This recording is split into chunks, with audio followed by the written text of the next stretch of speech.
Hey, welcome back everyone. Rob here from Ram Studio Comics. So today's video, I want to talk to you about the hardest thing you'll ever draw in your life, the infamous circle. And you guys are probably like, what? We're going to draw a circle today? Yeah, because you know what? It's pretty darn important. So be quiet and sit down right now before I kick you out of the class. God, if only I could. So first off, I want to show you my ability to draw a circle because I like to brag. And there it is, my funny looking circle. It's not too bad really, but it's probably because I've drawn a lot of circles. In fact, when I'm bored, I just kind of doodle circles of various sizes. And I just practice trying to spot the flaws. I'll never get a perfect one. That one's pretty close. So how to get a perfect circle, or at least understand if you can't do this right here, which I understand if you can't because I've done this for many years and that's still not perfect, right? So we can obviously just grab tools over here, but the thing to remember is that you still need to practice freehand. Even if you're working with digital tools, they're not going to make you a better artist. You need to still understand the fundamentals that get you to be able to draw freehand. So that's what we're going to do today. We could obviously just come over here, grab a circle or an ellipse, hold shift, and bam, perfect circle with a stroke on it. But that's not the point. So what we're going to do is first pretend, I'm not going to use rulers, but I'm going to pretend I'm using rulers. And I'm going to drag these rulers out. And we're going to go over to, let's look at these little notches up here. 1, 2, 3 across, for instance. And you're probably thinking, well, you just said we weren't going to use digital tools. And we're not. We're actually just using this in the same way that you would use a ruler against your artboard right now. So they are digital tools, but they're identical to the way that you would do this on a art table. So you'd set your rulers up and you would draw a nice pretty square.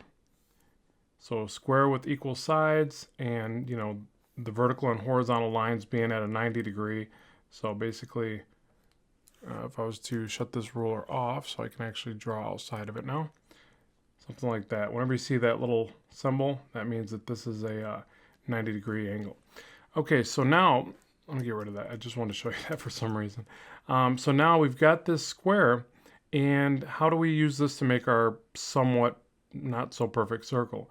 We're going to divide this. So we're going to go from end to end, and we're going to find center. So diagonal lines from corner to corner will give us center of the shape. And then we're going to draw out more straight lines. So again, put your ruler against your square if you're working traditionally, and you're going to draw through the middle, both vertically and horizontally, like this. So now we've divided this and we found center and we've kind of segmented it up.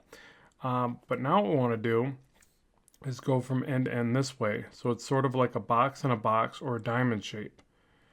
And there we go. So now we've got this, this kind of diagram to now place our circle. Now you're probably thinking, well, why go through all this? It's so many steps just to draw a circle. The beauty of knowing these kind of methods is that when you go to draw things in perspective, it all works quite easily, and you can draw things like cars, motorcycle, the wheels, buildings with cylindrical shapes. So I'll be getting into that as well, but I need to first cover the basics with you, and this is one of the basics.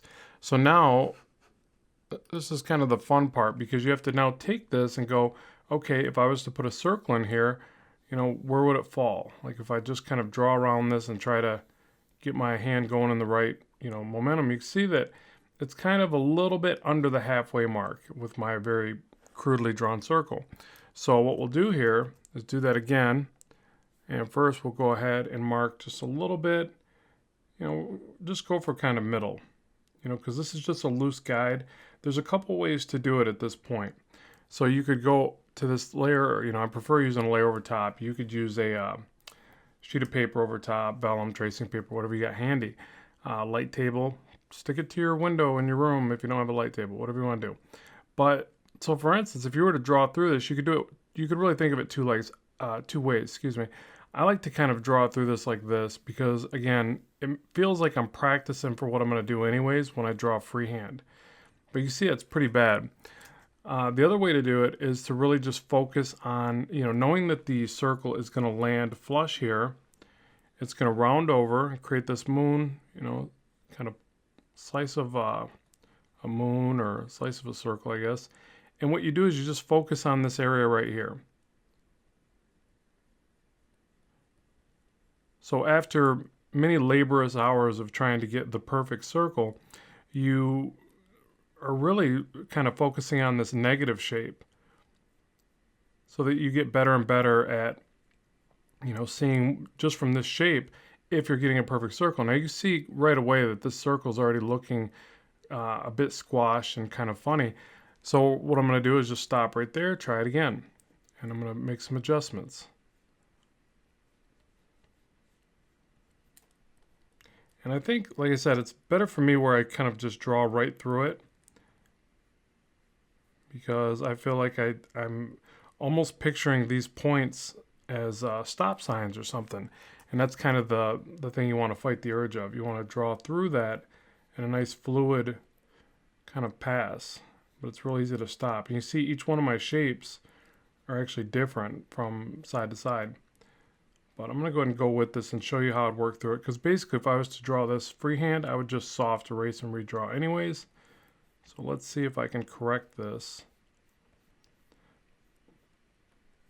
by finding the area that's probably the most accurate.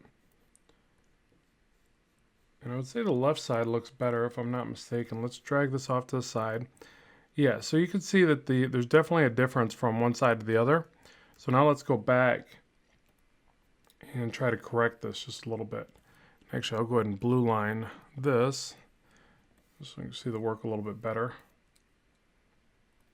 And so like anything else, I'm going to draw through this now and try to correct any flaws I see.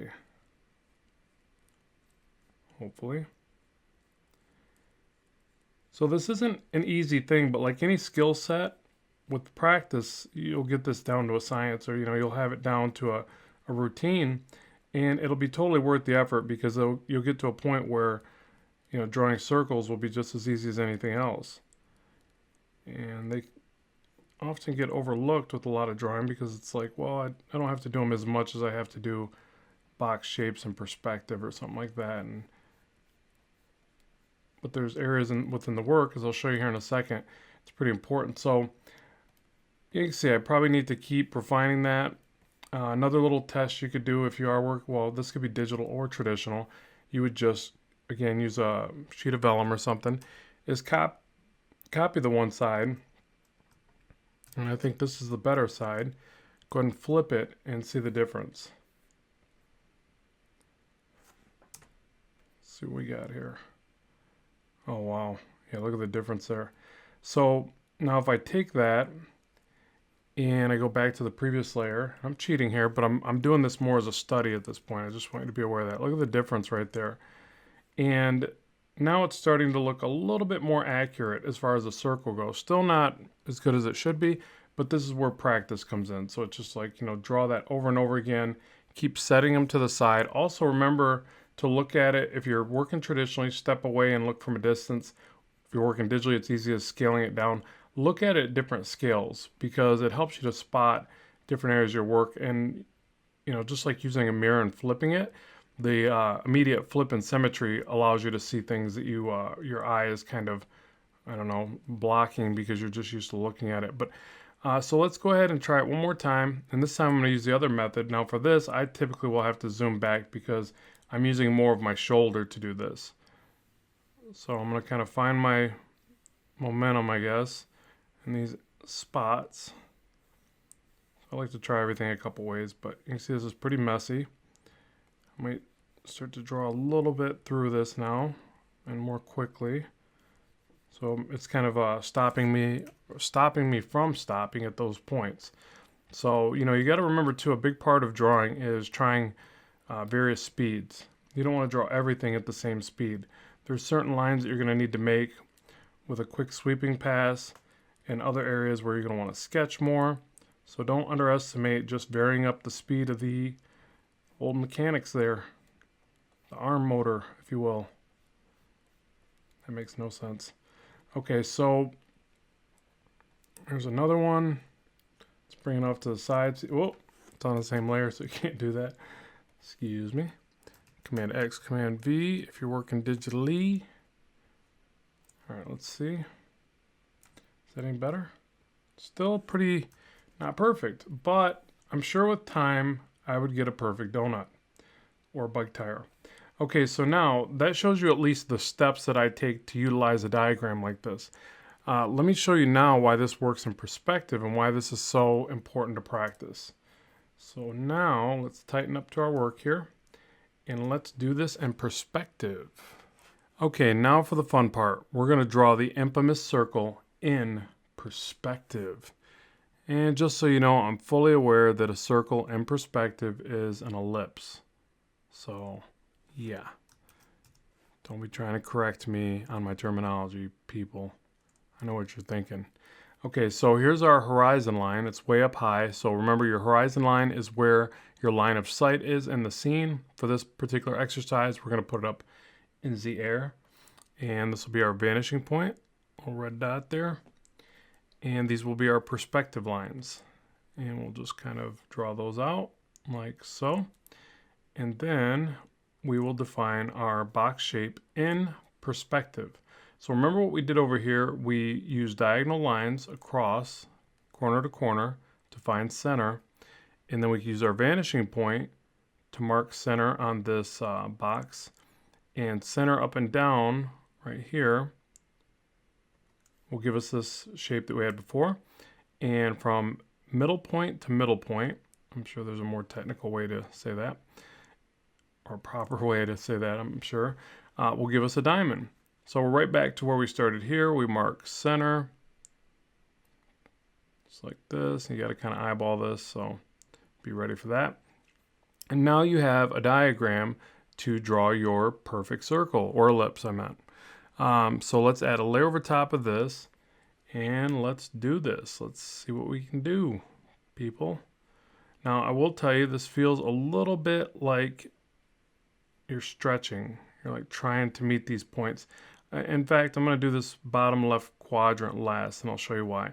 So this one felt really natural right there, and that makes sense because it's closest to us in top left, so I think there's less distortion as it moves upward. Hopefully I'm illustrating that properly as I say that. But then as you come down here, notice how I got to really stretch outward to meet that point. That's the benefit of using these alignment methods and really figuring this stuff out for yourself after doing all these repetitious experiments of it, I guess. But what happens is you start to realize that an ellipse in perspective is not what you would think. And so I'm going to draw this out, and it's not going to be perfect, but I want to show you that if I toggle that off, now it obviously needs some correction, so I need to smooth out some of these curves, but you can kind of see that it looks tilted. Looks like it's tilted on an angle like this, or I guess like this. So it's good to do this exercise and pay attention to that, because when you start to do more and more of this, and we'll talk about this in future lessons, you're going to use what's called a major and minor axis to this. And yeah, it really exposes the fact that a circle in perspective, or an ellipse in perspective, is not straight up and down. It's actually tilted. So just like that, we've got a circle in perspective. Now, the other neat thing about doing something like this is, as you start to do this, say you wanted to put car tires on, I was going to say on something, probably a car. So you start to work back and you want to find out where that other wheel would be. One great method for that is now you take a point from here to here, and you connect a line and you converge it at the perspective line at the bottom like this. And I think the cool thing about doing this is that you realize that the distance in which you would try to draw something by eye is usually skewed pretty badly when you try to guess perspective. And this is a perfect example to showcase that. So as I go from, again, this corner to this center, look how just 3 sections back, how different that is, how condensed this information is getting based on these perspective lines. So to me, this is one of the most important exercises to do. Not only will it help you align things like windows and doors and space things accurately and not just guess and throw shapes in place, but it just really forces your mind to kind of you know, kind of judge the space or the, I think it's called spatial relationships, but I'll have to Google that one later. So yeah, so let's do this one more time, like this. Let's just draw the points. I don't think I'm messing up here. So go like that, and look at that. Look how far back, whoa, this one gets. I mean, it is really, actually it's not, let me take off the rulers.